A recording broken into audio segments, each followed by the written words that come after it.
Alam mo, te, yung ganyang mindset mo ang nagpapabagsak at nagpapalugmok sa bansang sinilangan mo, ang Pilipinas.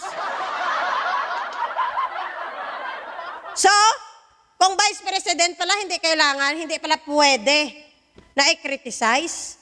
Kung Mayor, Vice Mayor, politician, hindi pwede i-criticize.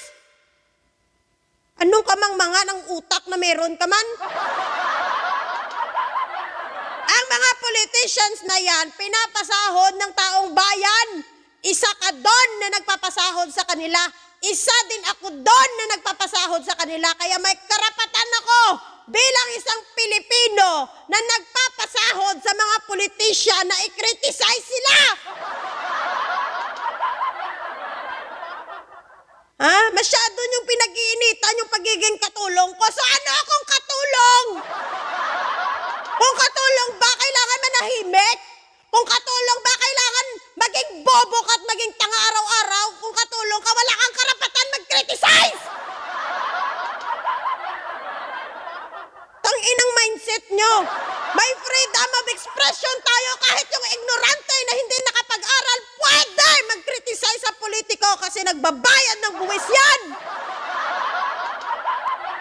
Tangina ng lagi na lang nababasa ko, katulong ka lang, katulong, te, ano di puta?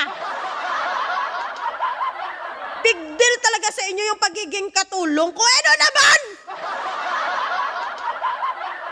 Hindi mo kailangan maging tanga dahil katulong ka lang. Hindi mo kailangan maging ignorante at mangmang dahil katulong ka lang. Masyadong mababa yung tingin nyo sa katulong. Pag tingin nyo sa katulong, bopols agad. Hoy, marami akong kasamang katulong dito, mga degree holder. Pasado pa nga sa exam dyan sa Pilipinas, board passer pa nga, pero nandito, nagkukuskus dito ng kubeta sa ibang bansa. Ha? Huwag niyo sabihin ang mga nandito sa ibang bansa, mga bupols. Marami dito, may mga tinapos, pero mas pinili nila pumunta sa ibang bansa.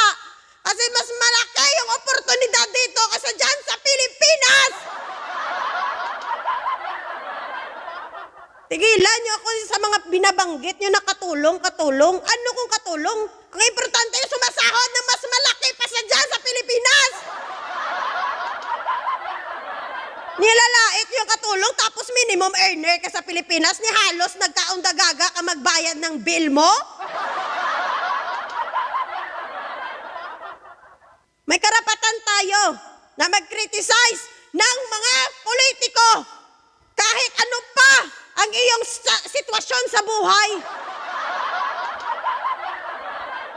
Kahit anong status sa buhay ng mga Pilipino, pwede mag-criticize sa mga politicians, sa mga politiko dahil tayo ang nagpapasahod sa kanila. Kaya yan yung mindset mo, nga alinga nga ka, baguhin mo yan! Nanggigigil ako sa'yo, ha? Nanggigigil ako sa'yo, te. Masyado kang alinga. Dapat sa'yo hindi pinapadami ang lahi mo. Dapat sa'yo hindi pinapadami yung lahi mo kasi kung dadami ang lahi mo, dadami ang bobo sa mundo. Fuck you.